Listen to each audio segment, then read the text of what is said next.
the domino effect. It's an illustration used where you do one thing that's questionable, you make one mistake, and that mistake eventually will lead to another, and then to another. It happens all the time in life. You know, you see it when a mother's taking care of a crying child. I've had 4 of them. As a good parent, she wants to soothe the child who's crying in the night, but she knows that if you appease a crying child in the middle of one night, then you'll have to do it the next night, and then the next. If you come once, you've got to keep coming.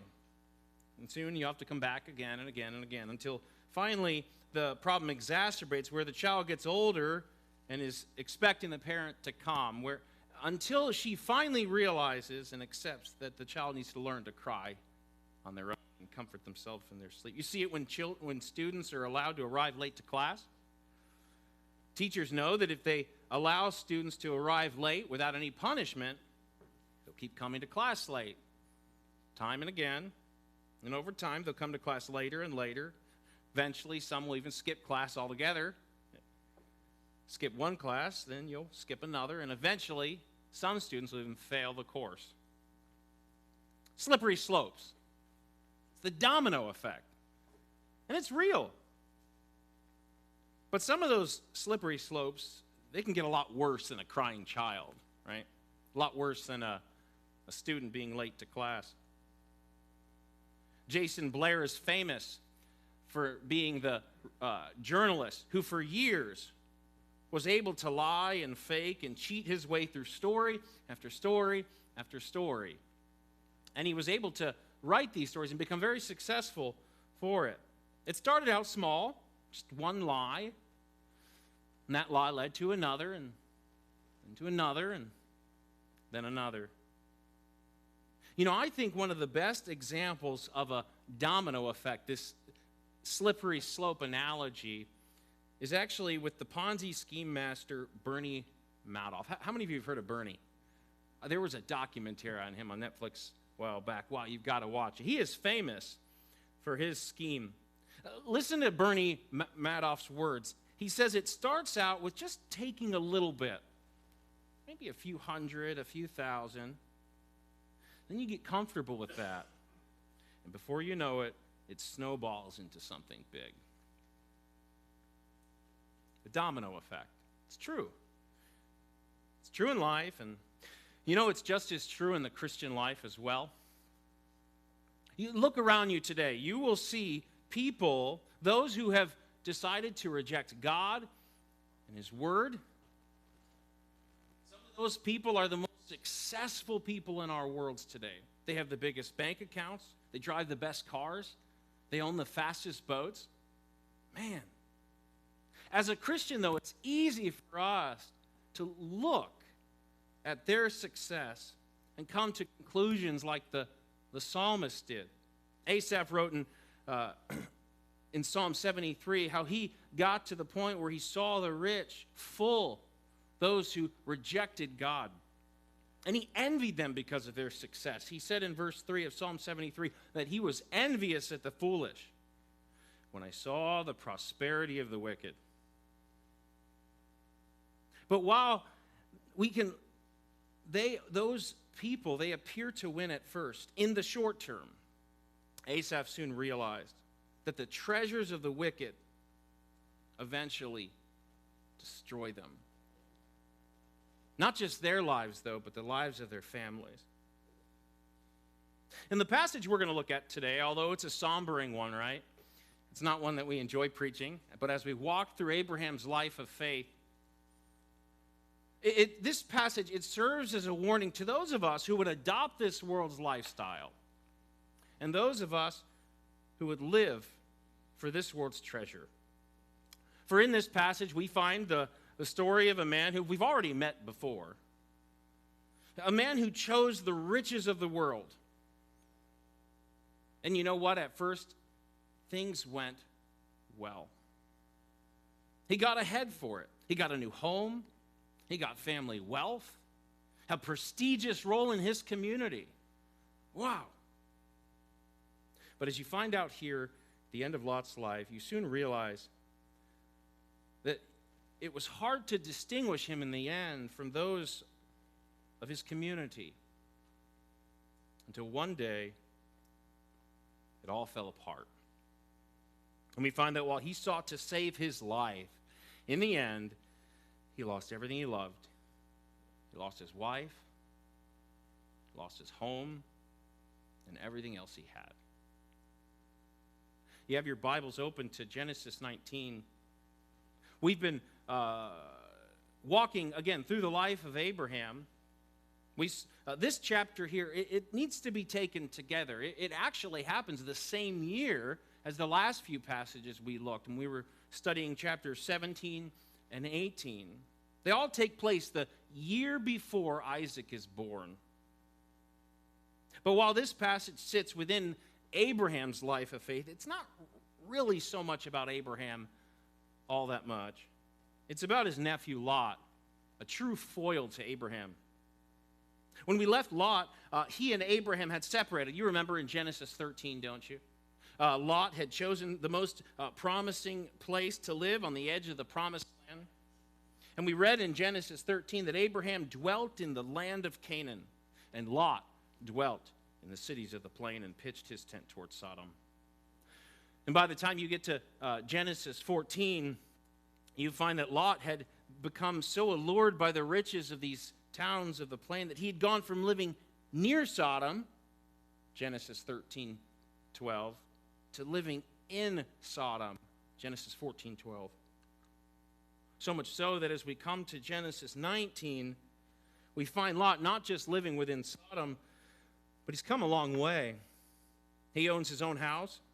His daughters are engaged to be married to some of the men of the town. More than that, he's apparently gained some position of authority standing in the community. It says there in Genesis 19:1 that Lot sat in the gate. That was a place where community decisions were made, a place where officials would meet and those of position would gather. And so it's clear, Lot, he was a major player in Sodom by Genesis 19. In fact, 19 verse 7 tells us that Lot had even come to regard these Sodomites as brethren. Sodom was Lot's home, and he loved it there. Until one day God showed up, and everything was taken away. Genesis 19:1, we pick up reading. Now the angels came to Sodom in the evening, and Lot was sitting in the gate of Sodom. When Lot saw them, he rose to meet them, and he bowed himself with his face toward the ground. And he said, "Hear now, my lords, please turn into your servant's house and spend the night and wash your feet. Then you may rise early and go your way." And they said, "No, but we will spend the night in the open square." But he insisted strongly. So they turned into him and entered his house. And he made a feast for them and baked unleavened bread, and they ate. And so the story goes, the men came in, the messengers of the Lord, those same messengers we saw in Genesis 18 there in the tent with Sarah. And they sat down with Lot and with his family, and they began to pass food around and eat dinner.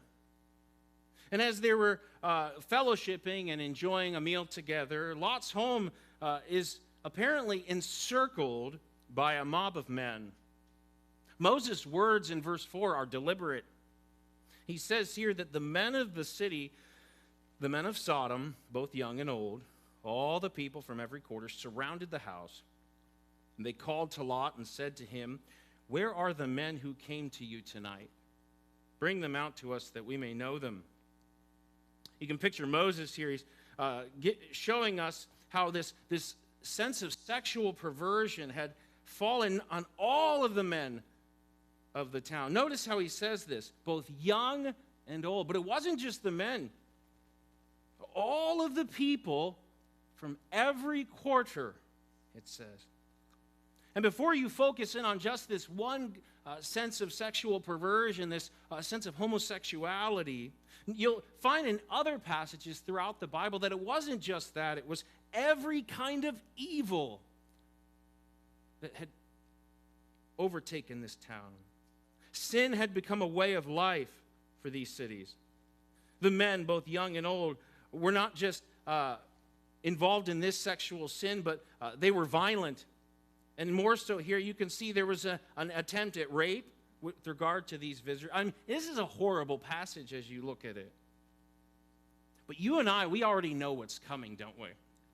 Because if we've been studying this passage, we know that just like any disaster movie, we know how this story is going to end.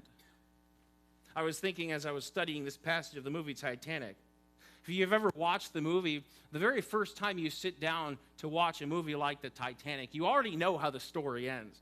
The beginning of the movie is incredible, right? The ship is sailing, you've got beautiful music, the birds are flying, it's a sunny day, and as the ship takes off, you know where it's headed.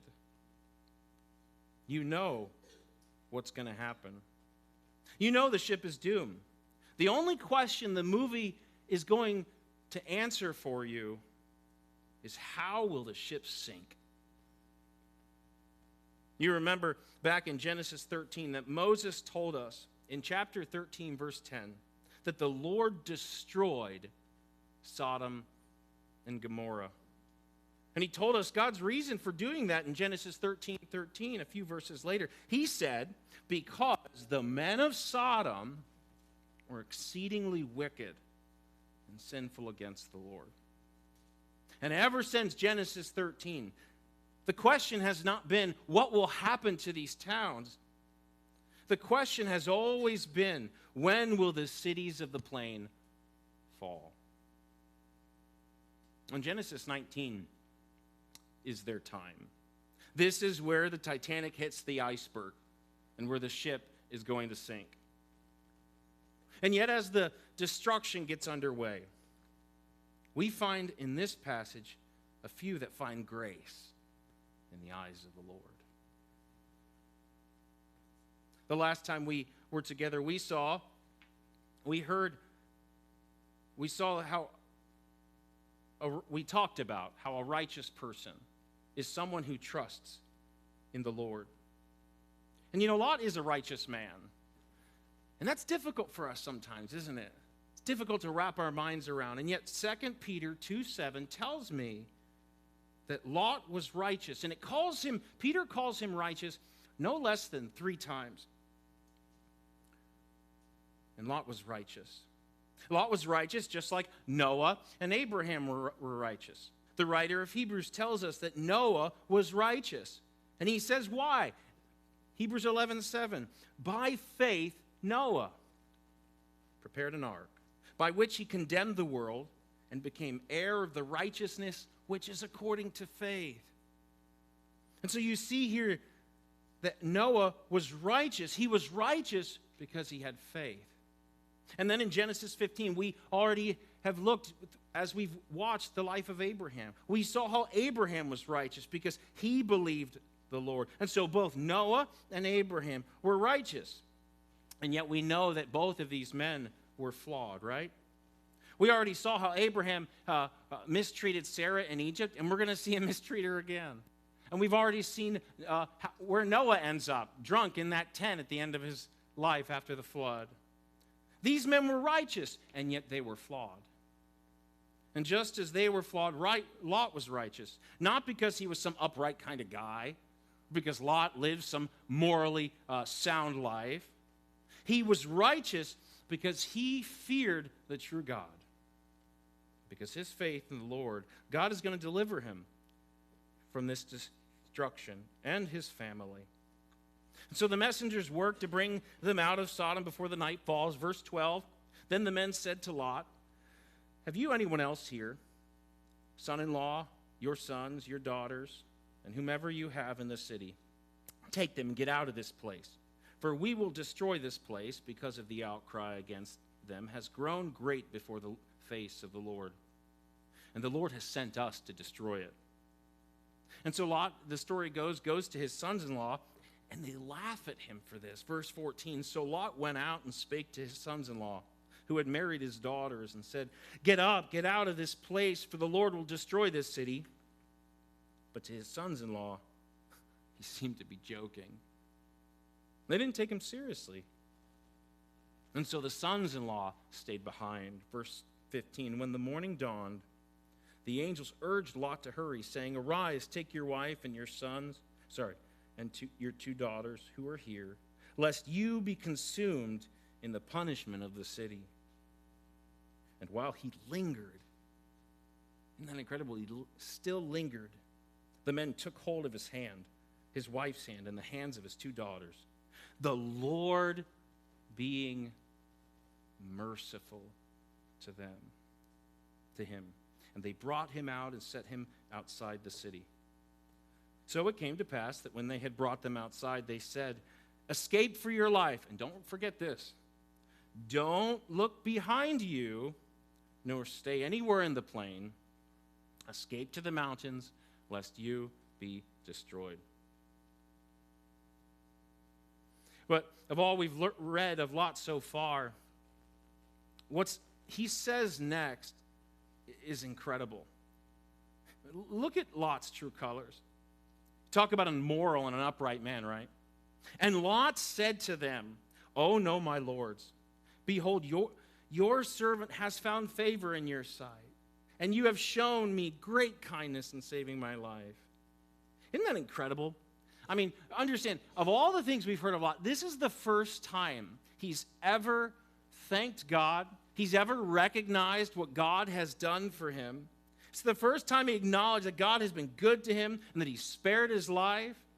And yet just as we start to appreciate his words and we connect with Lot here as he praises God for his care, right after he thanks God for his favor, he immediately questions his ability to keep him alive.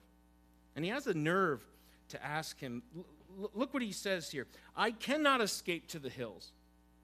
Oh, Lord, lest the disaster overtake me and I die. Behold, this city is near enough to flee to, and it is a little one. Let me escape there. Is it not a little one? And my life will be saved." This guy's unbelievable. And it's really hard to say anything positive about Lot as you study him here.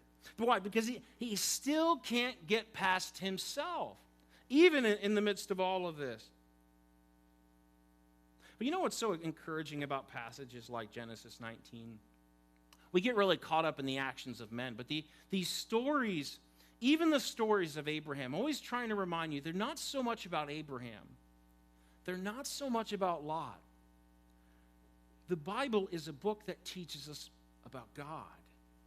And look how the Lord responds to Abraham, or to Lot. And he said to him, he gives him his request, "I have favored you concerning this thing also." It's incredible. "And that I will not overthrow the city for which you have spoken. Hurry, escape there, for I cannot do anything until you arrive." Therefore, the name of the city is called Zoar. Literally, in the Hebrew, it's small, tiny.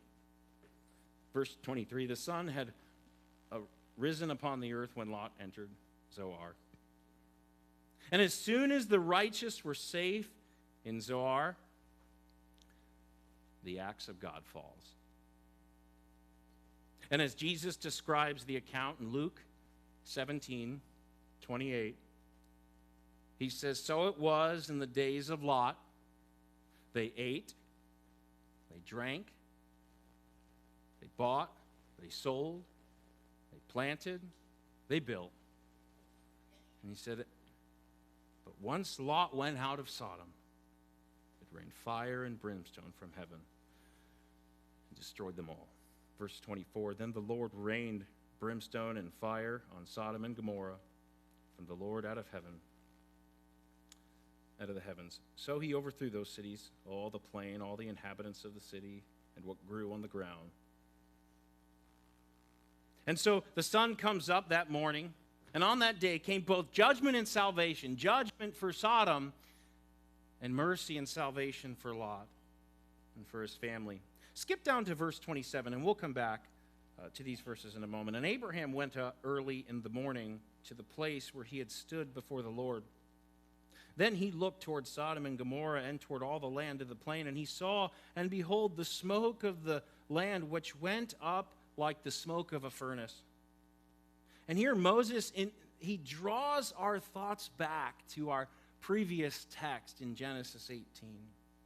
Before, when Abraham had interceded with God, you remember, for the people of Sodom because of his nephew Lot. Remember the question in Genesis 18:25, shall not the judge of all the earth do right? And God's answer through Genesis 19 is still the same, yes.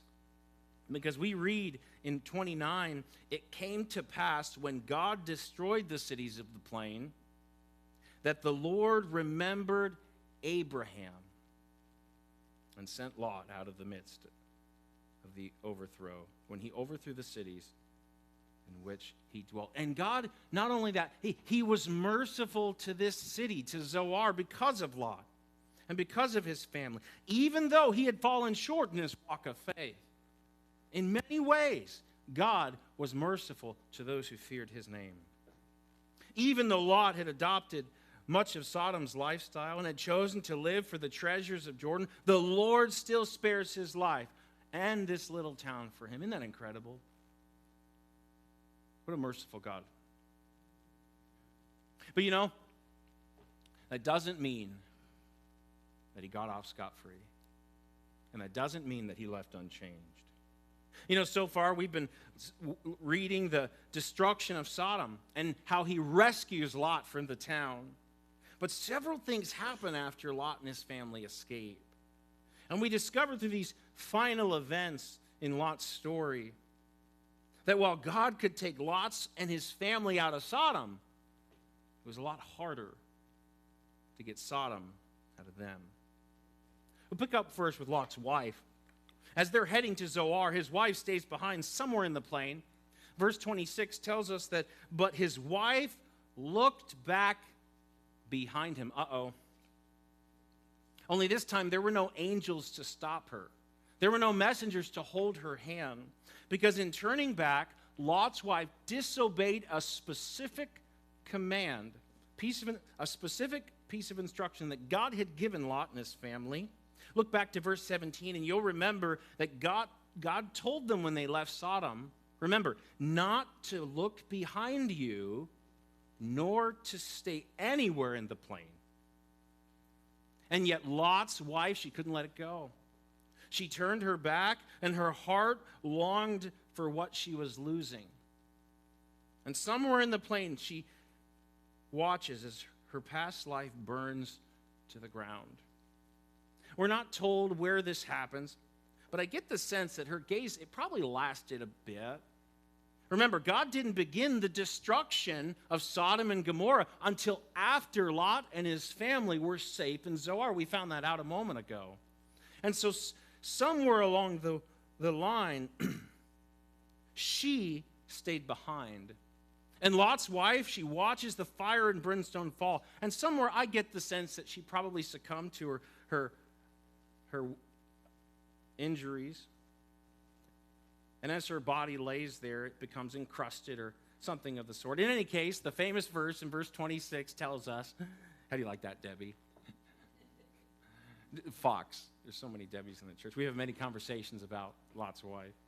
There's my thought. She became a pillar of salt. You know, we're so fascinated by that pillar. So many movies have been made over this experience of Lot's wife. We try to imagine what that looked like. You know, some picture the four of them leaving together, and as they run, you know, she quickly turns back, and as she glances at the town, her eyes, they suddenly turn to salt, right? And her face freezes over, and Mrs. Lot suddenly and miraculously, in a moment, becomes a chloride monument before their eyes for generations of Israelites to view. And we laugh at that. And personally, I really doubt it's as spontaneous as many of the movies portray it. But whatever you think of the statue, we do know this, that a famous historian, Josephus, a man who lived around the time of Christ, he actually wrote about this. And it's pretty incredible as I read him. Listen to his discussion on this pillar. He talks about Lot's wife, how during her flight was, and I quote, continually turning around towards the city to observe its fate, notwithstanding God's prohibition of such actions. And so Josephus says this, that she was changed into a pillar of salt. And here's his testimony. I have seen this pillar, which remains to this day. And so Josephus' testimony is that he saw this pillar somewhere in the Dead Sea. But whatever you want to say about this verse, the point is that Lot's wife died because, like her husband, she loved the good life. She loved her life in Sodom. As one writer called her, she was a wife after Lot's own heart, and she couldn't let her possessions go. They were her life. And Jesus tells us why she turns back in Luke's gospel. Because on that day, talking about the last days, those who were on the housetop with his goods in the house, let that man not come down to take them away. And likewise, let not him go in the field and turn him back. Why? And there's the memory. Remember Lot's wife. Because that's exactly what she did. She looked back at her stuff. She lost her life because she turned back and she wouldn't let that stuff go. That was what mattered to her.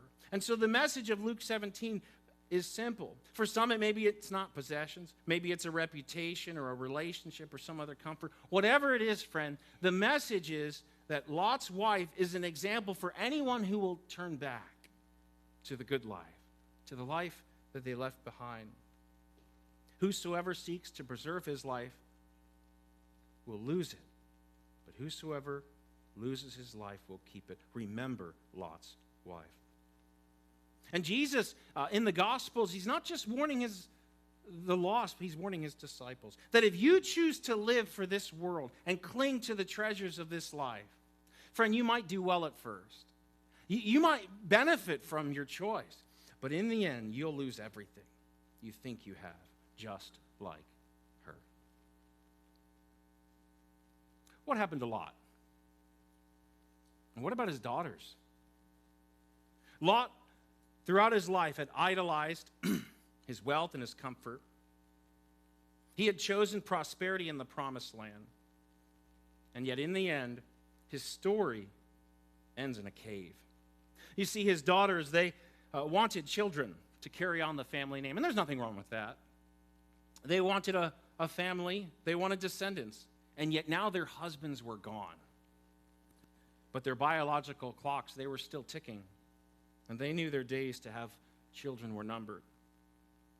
And so much like Abraham and Sarah took matters into their own hands in Genesis 16, with Abraham marrying Hagar to fulfill the promise of God and to help God out a bit, both of these daughters decided to get their dad drunk. And we know the story, how they slept with their father. In verse 36, that it says that both of the daughters of Lot were with child by their father. And the girls got what they wanted. A family. But verse 37 says, the firstborn bore a son and called his name Moab. And he is the father of the Moabites. And the younger, she also bore a son and called his name Ben-Ammi. He is the father of the people of Ammon to this day. And their future descendants, the Moabites and the Ammonites, they become one of the starkest enemies of Israel because of, and it all started here in Genesis 19. You know, that's a vexing passage. It's a lot vexing, or more vexing to study it all week. But what is the message of a story like Sodom and Gomorrah and of Lot and his family? I mean, what do we take away from a story as horrible as this? What are we supposed to do with Genesis 19? You know, Lot, he started out flourishing with Abraham. But somewhere along the way, Lot lost his way. He decided to move to Sodom. He surrounded himself with the wicked. He liked their prosperity, their comforts. He liked the culture and the prestige that Sodom had to offer. And God's law, while it hadn't been written yet, and so he couldn't quote the commandment, Lot had clearly made an idol, and he had a god before the true God. And this idolatry, it eventually cost him everything. And so Lot's story is one of compromise. And it teaches us that surrounding ourselves with ungodly people, while it may have certain benefits in the short term, friend, the negative effect that will have on you and your family is a lot worse than you can imagine. And over time, his life began to fall apart. You know, your Sodom may be different. We look at him and we think, you know, this is a horrible guy, but I'm nothing like Lot. I'm nothing like his family. But how many of you have said in your life, you know, I must have a husband. I must have a wife. If my life is going to be meaningful, I've got to have children. I've got to have a good career, good health, or whatever it is. Whatever you want in your life, is there something you must have more than God? Because whatever it is, something that you will do anything to get, be careful. Because if you have something like that in your life, then friend, that is your Sodom. That is what you have, and it's called an idol. And my prayer is that this passage will encourage you, and it will encourage me to turn from those idols that we have in our life and lay them before the Lord and never look back. Remember Lot's wife.